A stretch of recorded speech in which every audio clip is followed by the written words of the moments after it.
Today news కి స్వాగతం. ప్రజాపాలన దినోత్సవం సందర్భంగా సంగారెడ్డి జిల్లా కలెక్టర్ కార్యాలయంలో జాతీయ జెండాను ఆవిష్కరించారు రాష్ట్ర మంత్రి దామోదర్ రాజ నరసింహ. ప్రజాపాలన దినోత్సవం సందర్భంగా మంత్రి దామోదర్ జిల్లా కలెక్టర్ కార్యాలయంలోని తెలంగాణ తల్లి విగ్రహానికి పూలమాల వేసి తదుపరి అమరవీరుల స్తూపానికి పుష్పగుచ్చాలను సమర్పించి నివాళులర్పించారు. అనంతరం జిల్లా పోలీసుల గౌరవ వందనాన్ని స్వీకరించారు. ఈ కార్యక్రమంలో రాష్ట్ర పారిశ్రామిక మౌలిక సదుపాయాల సంస్థ చైర్మన్ నిర్మలా జగ్గారెడ్డి, జిల్లా కలెక్టర్ క్రాంతి వల్లూరు, జిల్లా ఎస్పీ రూపేష్, అదనపు కలెక్టర్లు చంద్రశేఖర్, వివిధ శాఖల జిల్లా అధికారులు పాల్గొన్నారు.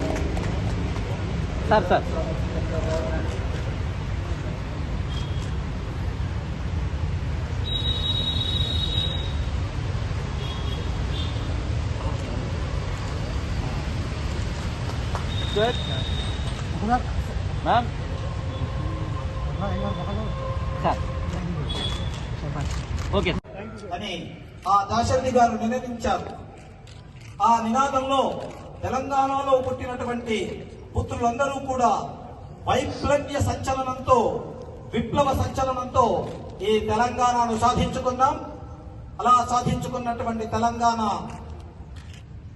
రాష్ట్రం, అలా సాధించుకున్నటువంటి తెలంగాణ ప్రాంతం, మరి దానికి అసువులు పోసినటువంటి అమరవీర అధికారులు అందరూ కూడా, అలాగే కలెక్టర్ మేడం గారు, వల్లూరి క్రాంతి ఐఏఎస్ గారు, శ్రీమతి వల్లూరి క్రాంతి వారు, వారందరి స్ఫూర్తితో మన గౌరవ మంత్రివర్యులు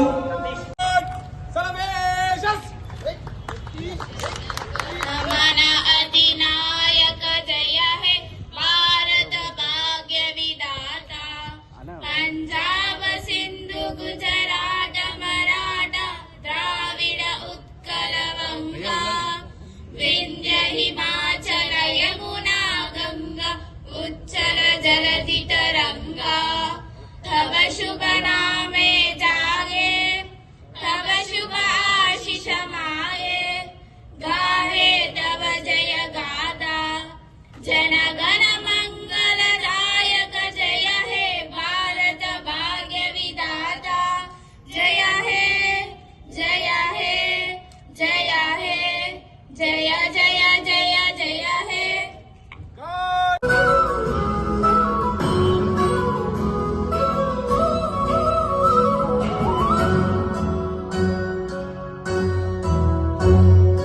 తెలంగాణ జననీ జయకేతనం ముకోటి గొంతుకలు ఒక్కటైన చేతనం తరతరాల చరితగల తల్లి నీరాజనం పదపదాన నీ పిల్లలు ప్రణమిల్లిన శుభతరుణం తెలంగాణ మీదుగా వారికి చిన్న బహుమతులు మంత్రి గారు అందజేస్తున్నారు.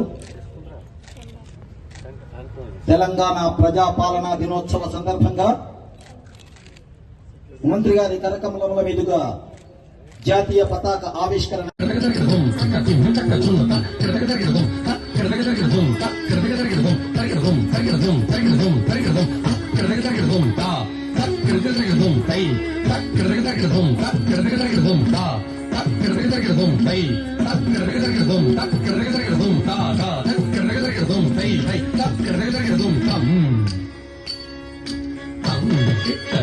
రుణమాఫీతో తెలంగాణ రైతులకు అండగా నిలిచింది. తదనంతరం మరి కాలభైరవి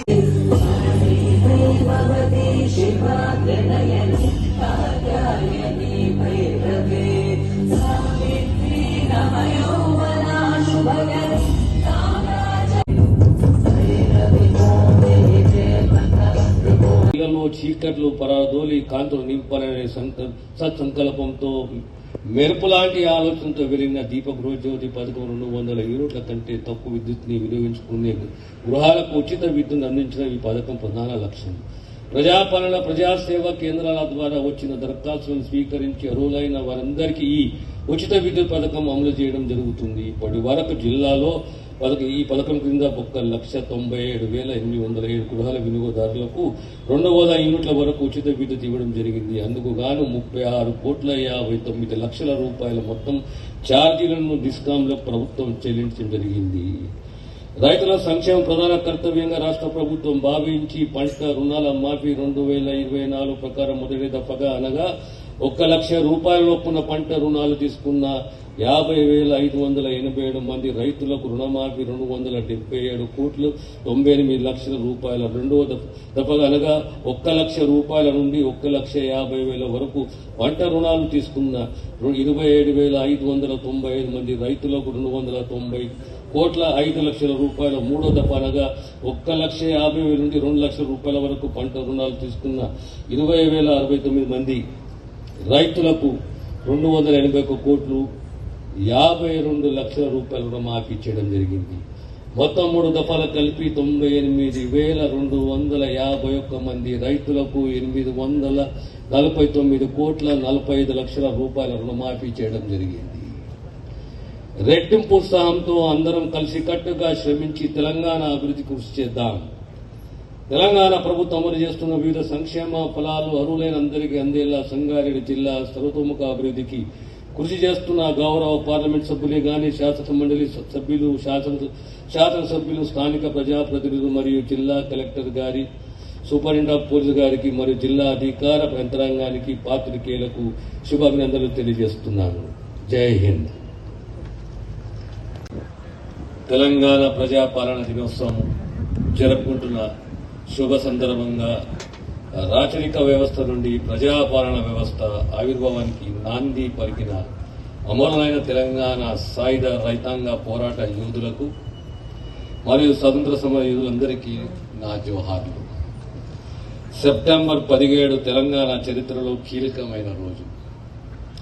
నిజాం పాలిత ప్రాంతమైన హైదరాబాద్ సంస్థానం భారత యూనియన్లో చేరి నేటికి 76 సంవత్సరాలు పూర్తి చేసుకుని 77వ సంవత్సరంకి అడుగు పెడుతున్న సందర్భంగా హాజరైన ప్రజాప్రతినిధులు, అధికారులు, అనధికారులు, పాత్రికేయులు, ఉద్యమకారులకు, కార్మిక, కర్షక, విద్యార్థులకు, జిల్లా ప్రజలందరికీ శుభాకాంక్షలు.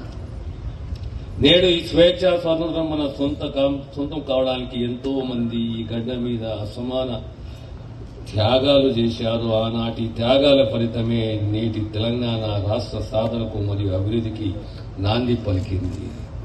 1947 ఆగస్టు 15న బ్రిటిష్ వారి పాలన అంతమై భారతదేశం అంతటా స్వాతంత్ర సమరాలు జరుపుకున్నారు. కానీ దేశం నడిబొడ్డున ఉన్న హైదరాబాద్ సంస్థాన ప్రజలకు ఆ అదృష్టం లేకుండా పోయింది.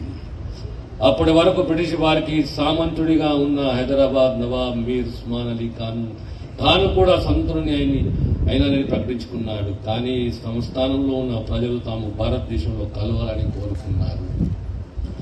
భారతదేశ నడిబొడ్డున హైదరాబాద్ సంస్థానంపై చర్యలు తీసుకోక తప్పదని నాటి హోంమంత్రి సర్దార్ వల్లభాయ్ పటేల్ నిర్ణయించుకున్నారు. ఈ పరిణామాల నేపథ్యంలో 1948 సెప్టెంబర్ 13న భారత సైన్యం ఆపరేషన్ పోలో పేరిట హైదరాబాద్ సంస్థానాన్ని ముట్టడించింది. ఆ తర్వాత సెప్టెంబర్ 17న నిజాం నవాబు లొంగుబాటు ప్రకటన చేశారు. ఈ విధంగా హైదరాబాద్ వాసులకు స్వాతంత్ర్యం లభించింది. నిరంకుశ పాలన నుండి విముక్తులై స్వపరి పాలనలోకి వచ్చినందున సెప్టెంబర్ 15న తెలంగాణ ప్రజాపాలన దినోత్సవంగా పాటిస్తున్నాము. తెలంగాణ ఉద్యమం నీళ్లు, నిధుల నియామకాలన్నీ ఆత్మగౌరవ నినాదంతో ఆనాడు ప్రొఫెసర్ జయశంకర్ గారి ఆధ్వర్యంలో దీర్ఘ కాలం కొనసాగిన ఎంతో మంది అమరవీరుల ప్రాణ త్యాగాల అనంతరం 2014 జూన్ 2న ప్రత్యేక రాష్ట్రీకరణను సాకారం చేసుకుంది. తెలంగాణ ఏ విధంగానైతే ఉండాలని ప్రజలు కలగన్నారో నేడు రాష్ట్ర గౌరవ ముఖ్యమంత్రి వర్యులు యనమల రేవంత్ రెడ్డి గారి నాయకత్వంలో తెలంగాణ అన్ని రంగాల్లోనూ అగ్రగామిగా రాష్ట్రం పురోగమిస్తుందని చెప్పడానికి గర్వపడుతున్నాను. సంపదను పెంచాలి, పేదలకు పంచాలనే లక్ష్యంతో ప్రజాప్రభుత్వం ప్రజల అభివృద్ధి సంక్షేమానికి పెద్దపీట వేస్తూ పేద బలహీన వర్గ ప్రజలకు జీవన భద్రతను కల్పిస్తున్నది. వ్యవసాయ రంగానికి ప్రభుత్వం తీసుకున్న ఉద్దీపన చర్యల ఫలితంగా వ్యవసాయం విస్తరించడమే కాకుండా వ్యవసాయ ఉత్పత్తులు కనీవిని ఎరగని స్థాయికి పెరుగుతున్నాయి. రాష్ట్ర ప్రభుత్వం పగ్గాలు చేపట్టిన 48 గంటలను ఇచ్చిన 6 హామీల్లో 2 హామీలను నెరవేర్చి ప్రజాప్రభుత్వం అన్ని నిరూపించింది. కరువు కాటకలతో విలువలాడిన నాటి తెలంగాణ నేడు సస్యశ్యామల తెలంగాణగా అవతరిస్తున్నది. రైతు రుణమాఫీ, రైతు బీమా వంటి పథకాల అమలుతో రైతుల గుండెల్లో విశ్వాసం నింపింది. పంటల దిగుబడి విపరీతంగా పెరిగి వ్యవసాయ సమృద్ధితో తెలంగాణ దేశానికి అన్నం పెట్టి అన్నపూర్ణంగా అవతరిస్తూ ఇతర రాష్ట్రాలకు ఆదర్శంగా నిలుస్తున్నది. ప్రభుత్వం కృషితో పరిశుభ్రమైన పచ్చని పల్లెలు రూపుదిద్దుకున్నాయి. రాష్ట్ర ప్రభుత్వం ప్రతిష్టాత్మకంగా ప్రవేశపెట్టిన 6 గ్యారెంటీలు ప్రస్తుతం అమలవుతున్న పథకాల యొక్క పురోగతిని తెలుసుకున్నాము. ప్రజల చింతకి ప్రభుత్వ యంత్రాంగం వెళ్లి ప్రభుత్వం ప్రకటించిన అభయహస్తం 6 గ్యారెంటీల పథకాలను వివరించి ప్రజల నుండి దరఖాస్తులు స్వీకరించేందుకు ప్రజాపాలన కార్యక్రమాన్ని ప్రారంభించడం జరిగింది.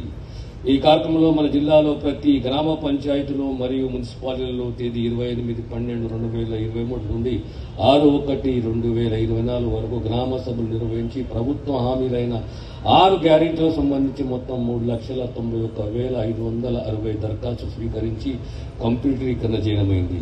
మన జిల్లాలో ప్రజాపాలన సేవా కేంద్రాలు 25 మండల పరిషత్ కార్యాలయంలో ఒక్కొక్కటి చొప్పున 25, 8 మున్సిపాలిటీ కార్యాలయంలో 8 కేంద్రాలు మరియు సమీకృత జిల్లా కార్యాలయంలో సముదాయాలతో ఒక్కటి మొత్తం 34 ప్రజాపాలన సేవా కేంద్రాలను ఏర్పాటు చేయడం జరిగింది. ప్రజాపాలన సేవా కేంద్రాలకు వచ్చిన 36,893 దరఖాస్తులను వివరాలను సరిచేయడమైంది.